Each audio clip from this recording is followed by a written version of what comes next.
Out the car now. Sir, may I ask the reason? Reason? A black man in a car worth more than his whole bloodline. That's the reason. I'm cooperating, officer.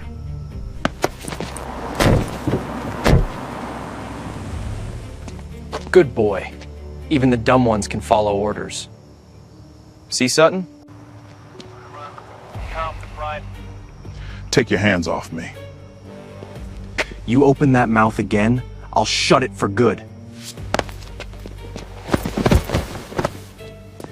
Your kind don't get to talk here. He swept the man's legs out, drove him face first into the asphalt, knee on his spine, gravel grinding into his cheek until the skin split, and they were laughing like this was the best fun they'd had all week.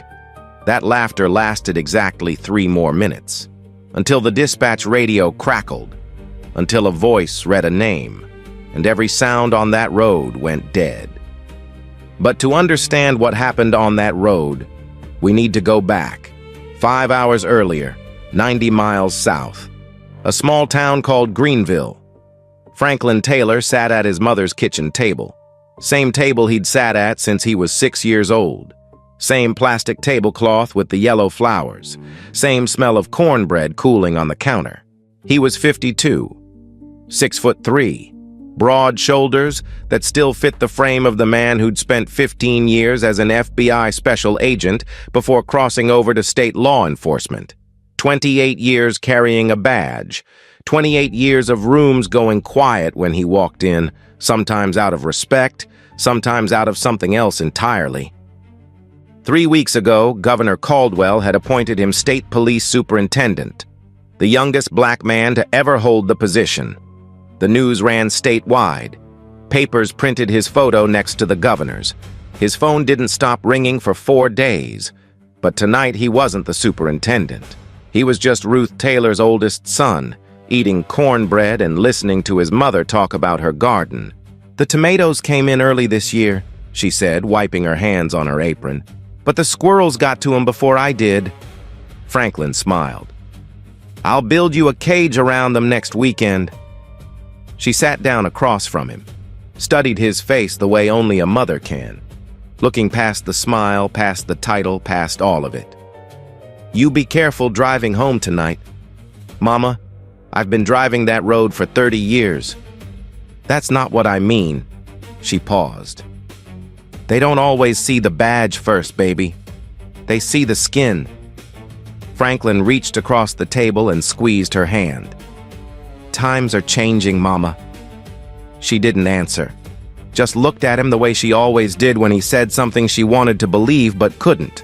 He left around 7, kissed her forehead, grabbed the tin of shortbread cookies she'd packed for Ruth, placed his thermos of coffee in the cup holder, turned the gospel station on low, and pulled out of the driveway. He was wearing a navy polo shirt and khaki pants. No uniform, no insignia. His official credentials, the superintendent's gold shield and ID wallet, sat in the glove box. He'd put them there when he changed out of his dress uniform earlier that afternoon. Just a man, driving home, on a Saturday night. The road from Greenville to the capital cut straight through Carroll County. Flat land, cotton fields, a sky so wide it made everything underneath feel small.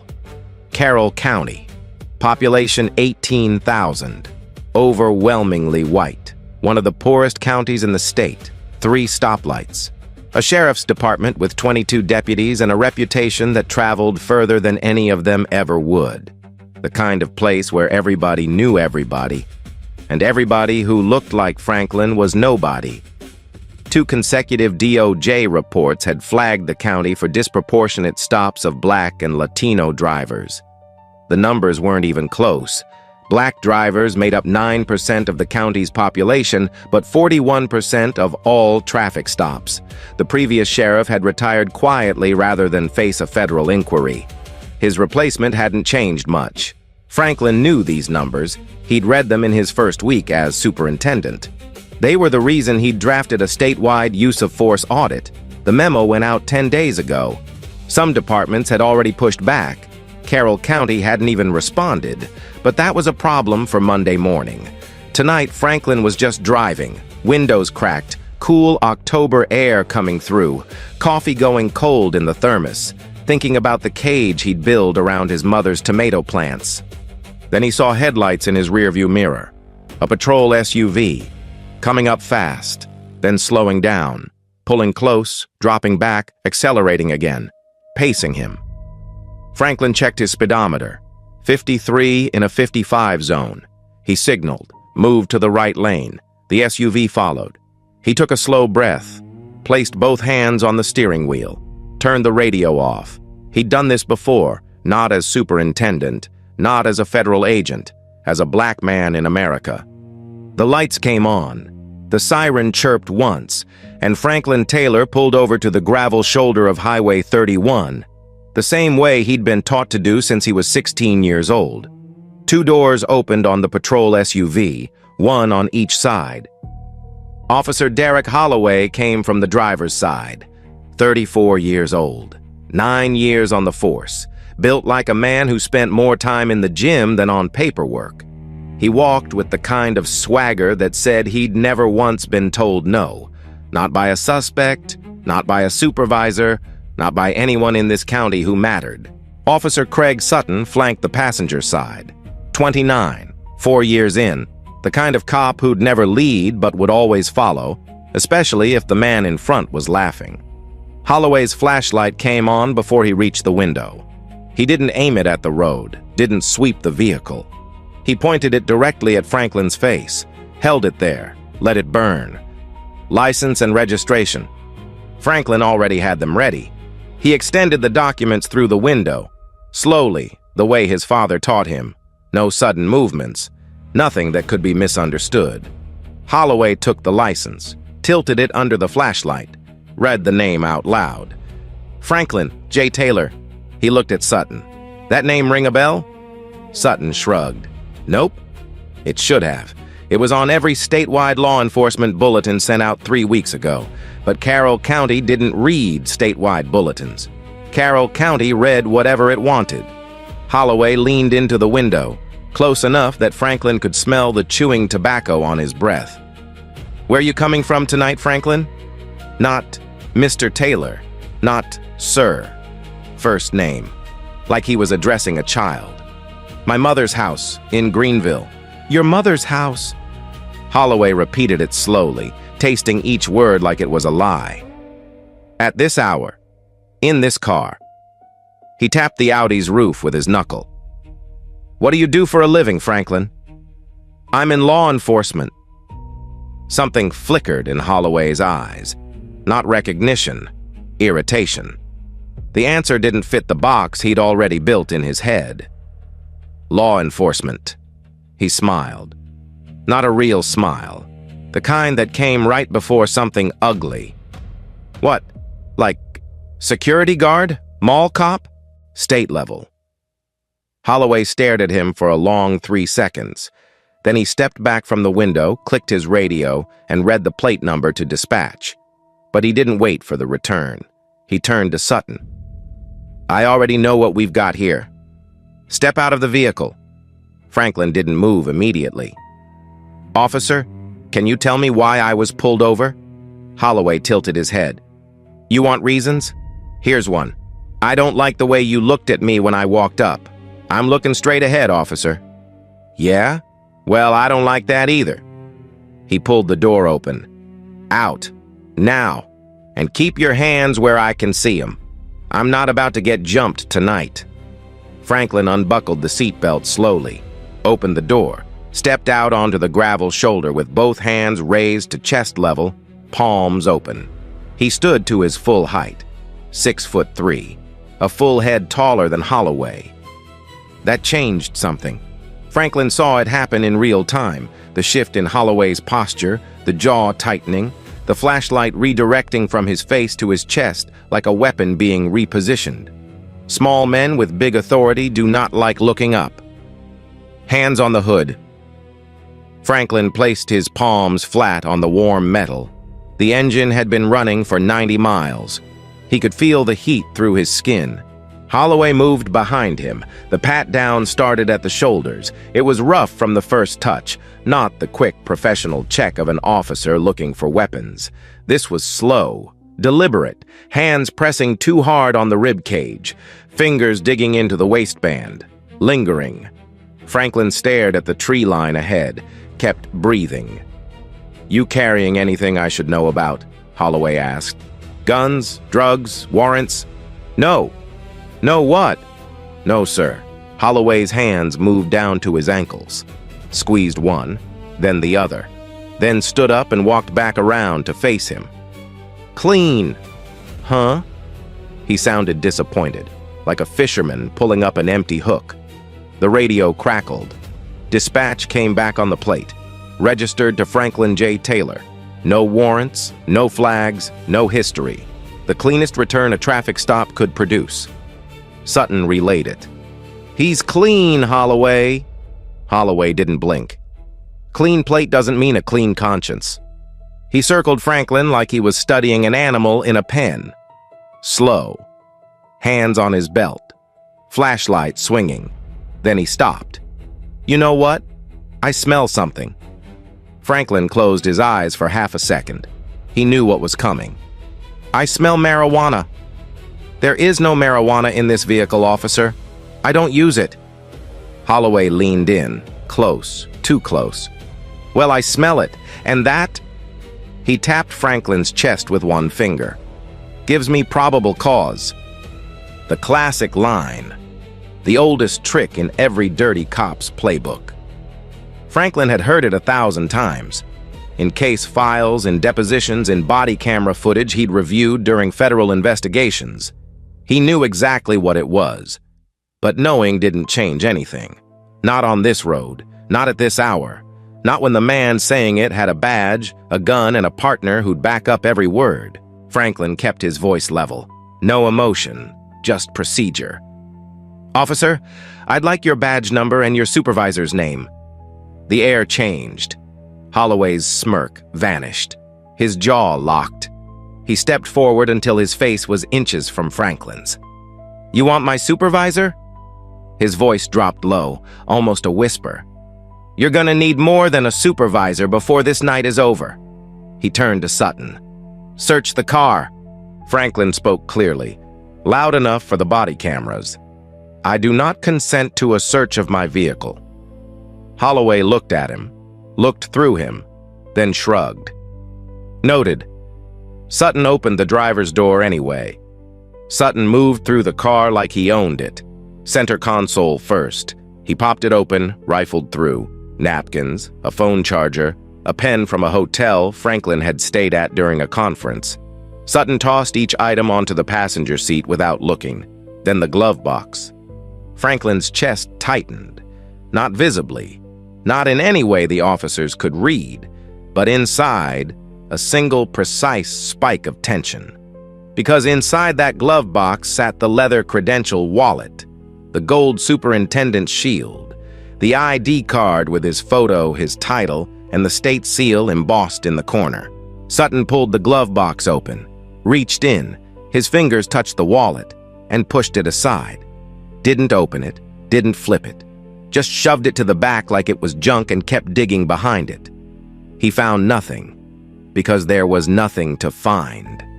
Sutton moved to the back seat, pulled out the tin of shortbread cookies Franklin's mother had packed for Ruth, opened it, sniffed it, dropped it on the floor. Cookies scattered across the mat, the same cookies his mother had spent the afternoon baking. The thermos rolled off the seat and clanked against the door frame. Franklin heard every sound. The crinkle of the tin lid, the dull thud of the thermos, small violations. But each one landed somewhere deep, in the place where a man keeps the things he can't say out loud. Sutton backed out. Clean. Holloway didn't look relieved. He looked annoyed. The kind of annoyance that comes when the story you've already written in your head doesn't match the evidence. Pop the trunk. There's nothing in the trunk, officer. I didn't ask what's in it. I said pop it. Franklin didn't move. Holloway reached through the open driver's door and hit the trunk release himself. The trunk held 3 things: A gym bag, a folded American flag in a triangular case, from a ceremony honoring fallen officers that Franklin had attended 2 weeks ago, and a cardboard box of books he was donating to his mother's church. Holloway unzipped the gym bag, dumped it upside down. Workout clothes, a pair of running shoes, and a towel spilled onto the gravel shoulder. He kicked through them with his boot. Nothing. He opened the box of books, picked one up, read the spine, tossed it onto the ground, picked up another, tossed it. A Bible landed face down in the dirt. Sutton watched from the side, arms crossed, smiling. Not the smile of a man who thought they'd find something. The smile of a man enjoying the show. Holloway slammed the trunk shut, walked back to Franklin, who was still standing with his palms flat on the hood. Exactly where he'd been told to stand. Exactly as compliant as any officer could ask a man to be. "Well, Franklin." Holloway stopped in front of him, rocked on his heels. "You're clean, I'll give you that." Pause. "But I don't like your attitude." Franklin's voice was measured, controlled, every word chosen. "I've been cooperative from the moment you approached my vehicle, officer." "See, that." Holloway pointed at Franklin's face. "That right there. That's what I'm talking about." He leaned in. "You think you're smarter than me. I'm answering your questions." "No, you're performing. You think because you use big words and stand up straight, you're better than us." Holloway's voice turned cold. "You're not. You never will be. And this right here?" He gestured at the Audi, the books on the ground, the flag in the trunk. "All of this doesn't change what you are." Franklin said nothing. He looked at Holloway the way a man looks at a storm he knows is coming, not with fear, but with the exhausted understanding that nothing he does will stop it. "I'd like to request a supervisor." Holloway smiled, the worst kind. The kind that meant he'd already decided what came next. "A supervisor, sure." He keyed his radio. "Dispatch, can you send Whitfield out to Highway 31? Got a situation." He clicked off, looked at Franklin. "Happy now?" Franklin wasn't happy, but he was patient. And patience, in moments like this, was the only weapon a man without a visible badge was allowed to carry. They stood there. Franklin with his hands on the hood, Holloway circling behind him, Sutton leaning against the patrol SUV, scrolling his phone. The October wind moved through the cotton fields. Somewhere far away, a dog barked. And 8 minutes later, a third set of headlights appeared on Highway 31. Sergeant Vance Whitfield stepped out of the third patrol vehicle like a man arriving late to a party he didn't want to attend. 46 years old, 21 years on the force. The kind of supervisor who kept his job not because he was good at it, but because he never made waves. He signed reports without reading them, answered complaints with form letters, and when his officers did things they shouldn't, which was often, Whitfield looked the other way with the practiced ease of a man who'd been doing it his entire career. He walked over slowly, saw Franklin pressed against the hood, saw Holloway standing behind him with his arms crossed, saw Sutton leaning against the SUV still grinning. He didn't ask if Franklin was okay. He didn't ask why a man with no warrants, no weapons, and no contraband was being held on the hood of his own car. He asked one question. "What do we got?" Holloway grinned. "DWB. Driving while black," said like a joke, delivered like a punchline they'd used 100 times before. Whitfield snorted. Not a laugh. Worse. The sound of a man who thought it was funny but didn't want to commit to saying so out loud. He walked over to Franklin, picked the driver's license off the hood where Holloway had left it, tilted it under his flashlight, read the name, looked at the face, looked at the name again. Nothing registered. He tossed the license back onto the hood. "Process him or cut him loose. I'm not doing the paperwork on this." Franklin spoke from the hood. Calm, clear. Each word aimed at the body cameras. "Sergeant, I am requesting that dispatch be contacted to verify my identity." Whitfield stopped walking. Something in the way Franklin said it, not the words themselves, but the precision behind them. The kind of sentence that came from a man who had sat on the other side of an interrogation table. Who knew what words would matter later, in a courtroom, on a recording, in front of a jury? Whitfield hesitated. For 1/2 second, something in his gut told him to listen, to pick up that license again, to actually look, but he shook it off, waved his hand. "You'll get your phone call at the station." He turned his back and walked to his cruiser. That was his last chance. He didn't take it. Holloway watched Whitfield walk away, and something shifted in his face, the last flicker of restraint going out like a pilot light. He turned back to Franklin. "So, your supervisor's here." He spread his hands wide. "Feel better? Feel safe now?" Franklin didn't answer. He kept his palms flat on the hood, kept his breathing even, kept his eyes on the tree line. Nothing to say? Holloway stepped closer. "See, that's the problem with your kind. You talk real big when you think someone's watching, but the second you realize nobody gives a damn..." He leaned in. "You go quiet, like the animals you are." He grabbed the back of Franklin's neck. Not fast, slow, deliberate, the way you grab something you want to feel squirm. "I asked you a question." "I have nothing further to say, officer. I want this interaction documented." "Documented?" Holloway laughed, a short, ugly bark. "You hear that, Sutton? He wants this documented." He squeezed harder. "Let me document something for you." He yanked Franklin off the hood, spun him, and drove him face first into the asphalt. Not the controlled takedown they teach at the academy. Not the kind that goes into a training manual. This was personal.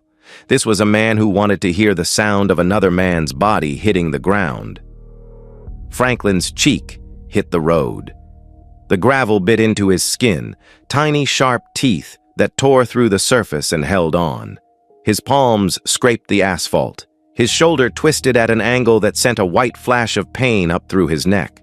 Holloway's knee came down on his spine. Full weight, pressing, grinding. "Stay down!" Franklin tasted blood, grit between his teeth, the cold of the asphalt soaking through his polo shirt. He could feel the gravel embedded in his cheek, not just on the surface, but in it, each piece a small, precise wound. He didn't struggle, didn't shout.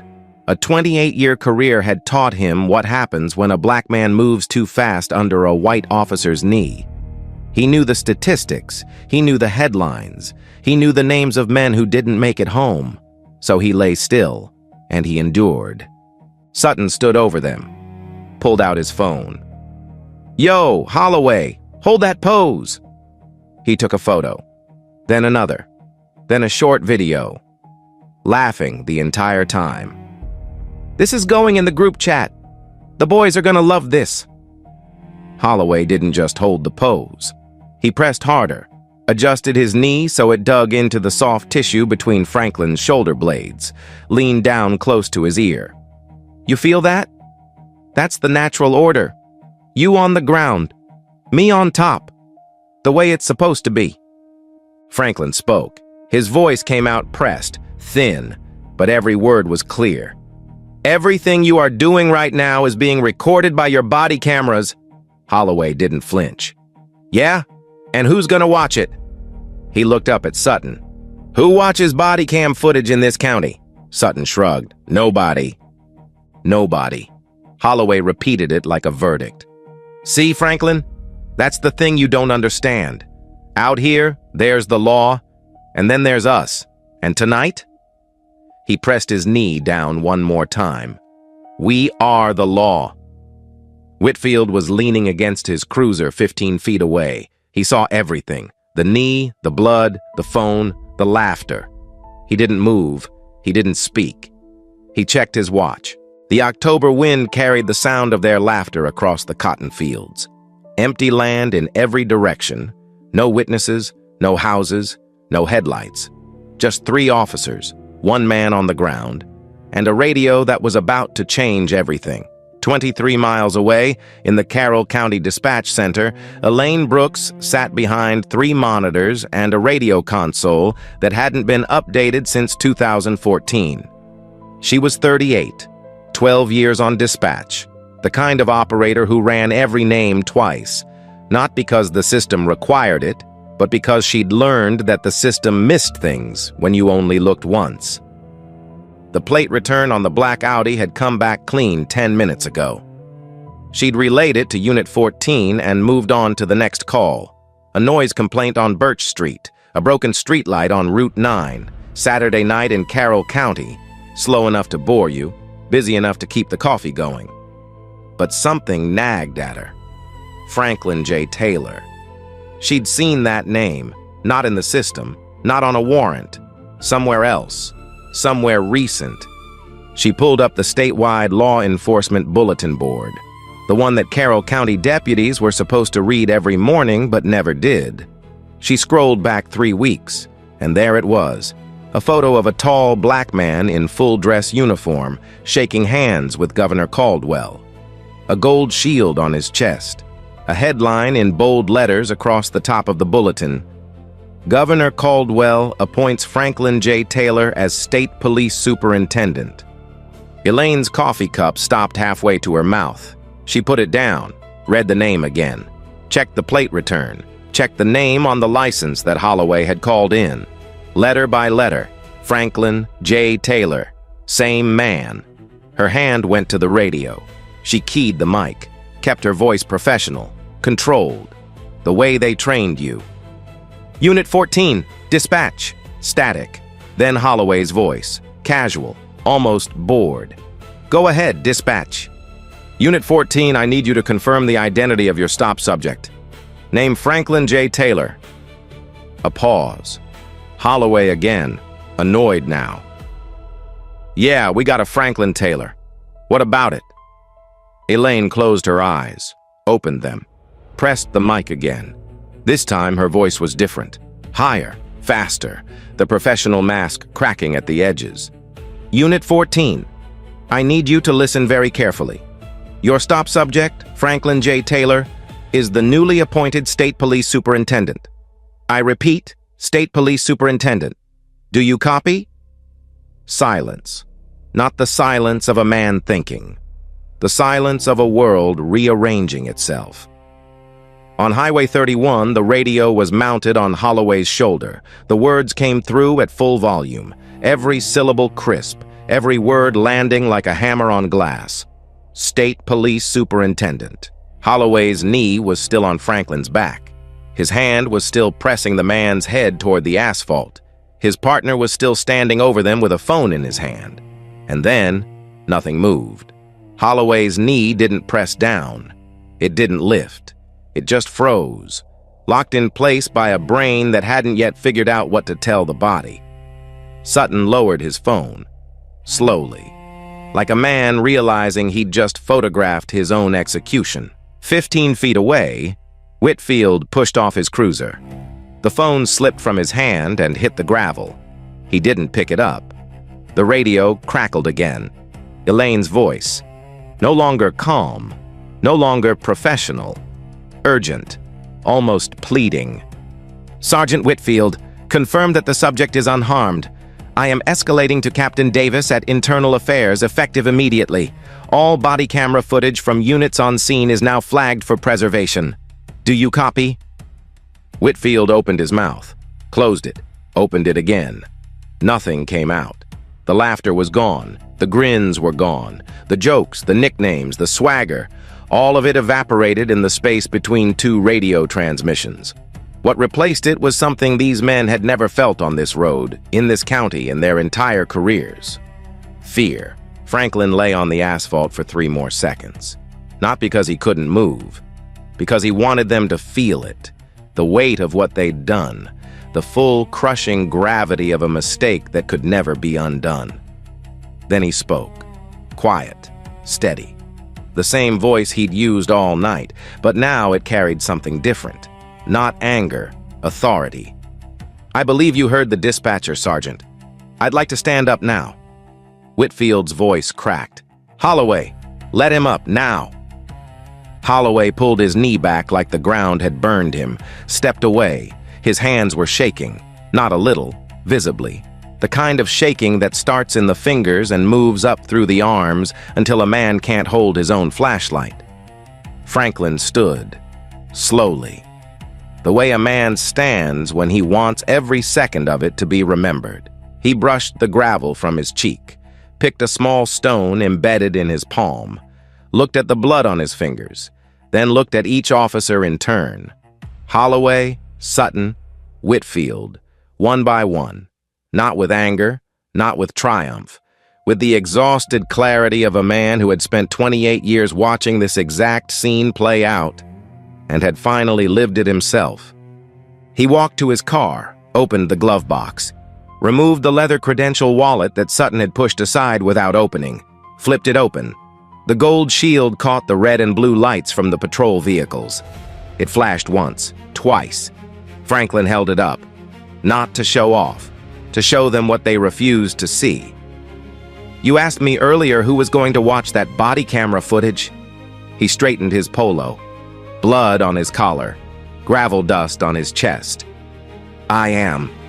He paused, let the silence hold. I was driving to the Capitol tonight to finalize a statewide use of force audit. I think I just found where to start. Holloway spoke first. The words came out fast, stumbling over each other like a man trying to outrun something that had already caught him. Sir, Superintendent, I didn't know who you... Franklin raised one hand. Holloway stopped mid-sentence. His mouth stayed open, but nothing else came out. You didn't know who I was? Franklin's voice was level, almost conversational. And that's exactly the point, Officer Holloway. He took one step forward. Holloway took one step back. What would you have done if I were just Franklin Taylor? No title, no badge, no gold shield in the glove box. He held Holloway's gaze. We both already know the answer, because you already did it. Holloway's chin dropped. His hands, the same hands that had driven Franklin into the asphalt, hung at his sides like they didn't belong to him anymore. Sutton hadn't said a word since the radio transmission. He stood frozen beside the patrol SUV, phone still in his hand. The phone that held the photos, the video, the evidence he'd created with a grin on his face 60 seconds ago. Now that phone felt like a grenade with the pin already pulled. Whitfield tried next, hands up, palms out, already rehearsing his defense. Superintendent Taylor, I want you to know, I was about to intervene. I was assessing the situation. Sergeant. Franklin's voice cut through the night air. You arrived. You saw me face down on the pavement with blood on my face. You heard your officers laughing and you asked, what do we got? Then you checked your watch. Whitfield's mouth opened, closed, opened again. Don't rewrite what I lived through. I was there. And so were your body cameras. Whitfield said nothing after that. There was nothing left to say. Franklin dialed his phone. 2 rings. Captain Davis, this is Superintendent Taylor. I need an internal affairs team at my location immediately. Highway 31, Carroll County, mile marker 12. A pause. Yes, I'm the complainant. He looked at the 3 officers standing like men waiting for a verdict they already knew. You will remain on scene. You will not discuss this incident with each other. You will not review, delete, or tamper with any recordings on your body cameras or personal devices. He said it once. He didn't need to say it twice. 26 minutes later, 2 unmarked sedans and a state police cruiser pulled up. Captain Nora Davis stepped out first, tall, sharp-eyed, moving with the deliberate urgency of a woman who had never once arrived at a scene hoping to find what she usually found.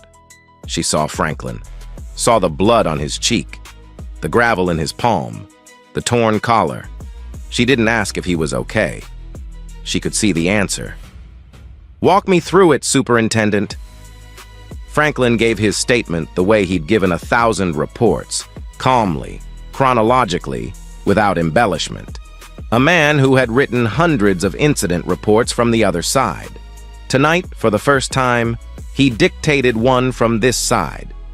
Davis's team collected body cameras from all 3 officers, removed, bagged, labeled.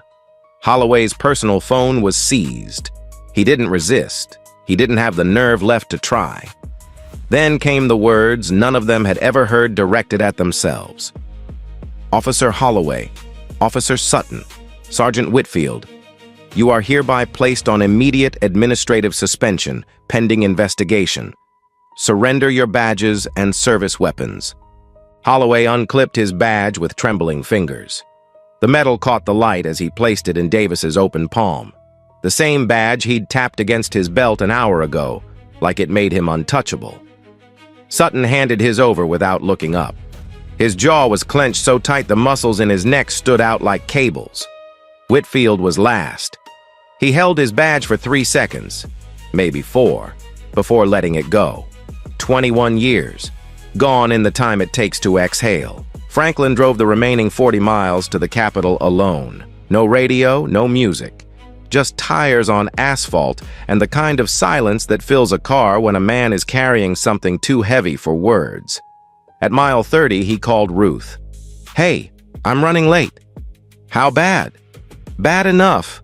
She didn't ask anything else. 30 years of marriage had taught her when to push and when to wait. This was a wait. He pulled into the driveway just after midnight, sat in the dark for a long time, touched his cheek. The gravel imprint was still there, raised edges in the skin like a road map pressed into flesh. He didn't wash it off until morning. The body camera footage told a story that none of the 3 officers could rewrite. Captain Davis sat in the Internal Affairs review room at 7 the next morning, Sunday, and watched every second from every angle. Holloway's camera, Sutton's camera, Whitfield's dash cam. Holloway's camera was the worst, not because of what it showed during the stop, though that was damning enough. It was what it captured before, the 3 seconds before he even reached Franklin's window. Holloway walking toward the Audi, turning to his partner's camera with a grin. "You know what I love about Saturday nights? Finding one of these guys driving a car too nice for his paycheck." That sentence, recorded, time-stamped, preserved in high-definition audio on a device issued by the county he served. Sutton's camera caught the rest, the takedown, the knee, the laughter. Saturday night entertainment, the phone coming out, the photos being taken while a man bled on the pavement, and Whitfield's dashcam, mounted on his cruiser, wide angle, unobstructed, captured what might have been the most devastating footage of all. Not violence, indifference. A sergeant arriving on scene, seeing a man pinned to the ground with blood on his face and leaning against his car to check his watch. Davis flagged every second, logged every violation. Then she opened Holloway's personal phone. What she found turned a single traffic stop into the biggest law enforcement scandal the state had seen in a decade. A group chat, 6 other officers, 18 months of messages. The chat was called Saturday Specials. The name alone would have been enough. But the contents were worse. Photos, dozens of them. Black and Latino motorists, face down on the pavement, pressed against hoods, kneeling on roadsides, each one accompanied by a caption. Laughing emojis, inside jokes, rankings. Holloway had posted the photo of Franklin within minutes of taking it. His caption, got another one. 12 responses within the hour, thumbs up. Fire emojis. One reply that read, "Bro, you're on a streak." A streak. That's what they called it. A streak. Davis cross-referenced the photos with incident reports. Most of the stops had no corresponding report at all.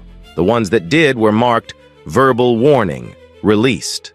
No mention of force, no mention of searches, no mention of men being driven into the asphalt while officers laughed and took pictures. The victims in those photos, the ones who didn't have a gold shield in their glove box, had gone home bruised, humiliated, and silent. Because who would they report it to? The same department that did it? The investigation expanded within 48 hours. What began as one traffic stop became a federal civil rights case involving 9 officers, 31 documented stops, and at least 14 victims. The story broke on a Tuesday. A local journalist named Rachel Whitmore at the Carroll County Register had been working the courthouse beat for 6 years. She received a tip, not from the state police, not from internal affairs, but from a dispatcher who couldn't sleep. Elaine Brooks didn't leak the footage. She didn't have access to it. But she told Rachel enough to point her in the right direction. Rachel filed a public records request. The county fought it for 72 hours. A judge ordered the release. The body camera footage hit the internet on a Thursday afternoon. By Friday morning, 40 million people had watched Holloway grin into the camera and say, "One of these guys." By Friday night, the number was 90 million. The clip of Sutton saying better than Netflix became its own phenomenon, remixed, quoted, screen-printed onto protest signs outside the Carroll County Courthouse. Hashtags multiplied. Hashtag Justice for Franklin trended for 6 consecutive days. Hashtag Saturday Night Entertainment, used with bitter surgical sarcasm, became the banner of a movement that stretched far beyond one county in the rural South. Governor Caldwell held a press conference. He stood behind a podium with the state seal and said what politicians say when the cameras are rolling and the damage is already done. But this time, he meant it. What happened on Highway 31 was not an isolated incident. It was a symptom of a system that has failed the people it swore to protect. And that system ends now. He announced his full support for Superintendent Taylor's use of force audit. He called for the immediate resignation of the Carroll County Sheriff, and he asked the Department of Justice to intervene. The sheriff resigned the next morning. No statement, no press conference, just a letter on county letterhead 2 sentences long. 3 of the other victims from the group chat came forward. One was a 26-year-old school teacher who had been pulled over on the same stretch of Highway 31 8 months earlier. He'd been dragged out of his car, forced to kneel on the shoulder, and photographed. He never reported it. He told a reporter, "Who was I going to tell? They were the law out there." Another was a 59-year-old grandmother driving home from church on a Wednesday evening. She'd been pulled over, searched, and told, in her words, to go back where she came from. She lived 4 miles from the spot where they stopped her. Their stories were devastating. And they were consistent. The same officers, the same road, the same laughter.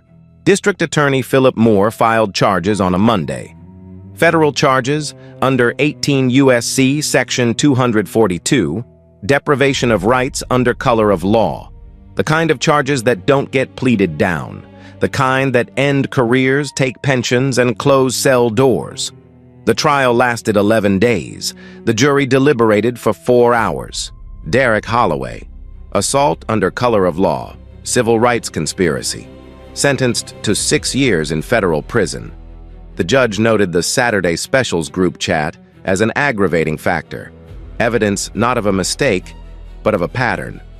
Craig Sutton, assault under color of law, civil rights violations, 4 years.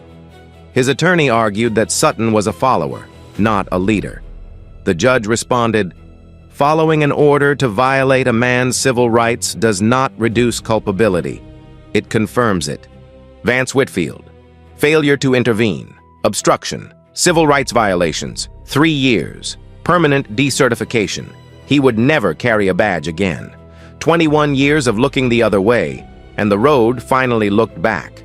4 additional officers from the group chat faced separate indictments. The investigations were ongoing. The Department of Justice imposed a consent decree on the Carroll County Sheriff's Department, the same department that had been flagged in 2 consecutive DOJ reports and had done nothing. This time, nothing was no longer an option. Franklin Taylor didn't hold a press conference after the verdict. He didn't give interviews. He didn't post a statement on social media. He went back to work. The statewide use of force audit, the one he'd been driving to finalize the night he was stopped, launched 6 weeks after the trial ended. It became the most comprehensive reform program in the state's history.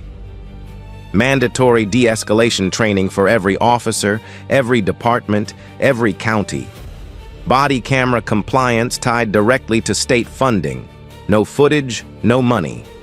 An independent oversight board with civilian members who had subpoena power. And a new policy that required dispatchers to cross-reference the names of all stop subjects against law enforcement databases in real time. That last one was Franklin's idea. He called it the Brooks Protocol, named after the dispatcher who recognized his name when no one else bothered to look. In his first year as superintendent, excessive force complaints dropped 34% statewide. In Carroll County, they dropped 61%. Not because the officers suddenly became better people, because they knew someone was watching. Franklin still drives to Greenville every Saturday. Same Audi, same highway, same thermos of coffee, same gospel station on low, but now the credential wallet rides in his shirt pocket, not the glove box. Derek Holloway is serving his sentence at a federal correctional facility in Alabama. His appeal was denied. The photo he took of Franklin, the one he posted in the group chat with a laughing emoji, was Exhibit A. It will follow him for the rest of his life. Craig Sutton is in a facility in Georgia. In a recorded jailhouse call 3 months into his sentence, he told his brother, "I just did what everyone else was doing." His brother's response, "That's not the defense you think it is." Vance Whitfield was released after 22 months, permanently decertified. He will never carry a badge again. He works at a hardware store in a town 40 miles from Carroll County. He told a reporter he was scapegoated. The reporter asked if he'd watched the body camera footage. Whitfield didn't answer. The Carroll County Sheriff's Department operates under a federal consent decree. New sheriff, new training, new rules. The culture is changing, slowly, the way cultures do when they've been rotting for decades and someone finally opens the windows. 3 of the victims from the Saturday Specials group chat received civil settlements. One, the 26-year-old school teacher, testified before Congress in a hearing on police accountability. He wore a suit his mother bought him for the occasion. He spoke for 11 minutes. The room was silent for every one of them. And in Greenville, in a small house with a garden full of tomato plants now protected by a wire cage her son built, Ruth Taylor Sr. watched the verdict on the evening news. She saw the footage. She saw her son's face pressed into the gravel. She saw the blood. She saw the officers laughing. And then she saw him stand up. When a reporter asked Franklin after the trial if he was angry, he said, "Anger is a starting point, not a destination." His mother called him that night. She said, "I told you they don't always see the badge first." He said, "I know, Mama. That's why I'm making sure they don't need to." So here's what I want to know. Have you ever been in a situation where people only treated you with respect once they found out your title, your position, or who you were connected to? Where you were invisible until you became inconvenient to disrespect? Drop your story in the comments, because every story shared is a story that can't be ignored. If this made you feel something, anger, hope, maybe both, share it. Send it to someone who needs to hear it, because silence is how this keeps happening. And if you're new here, subscribe. We tell stories like this every week. Stories about people who stood tall when the world tried to push them down. Because sometimes justice doesn't knock on the door. Sometimes it stands up from the asphalt, brushes the gravel off its face, and holds up a badge that changes everything.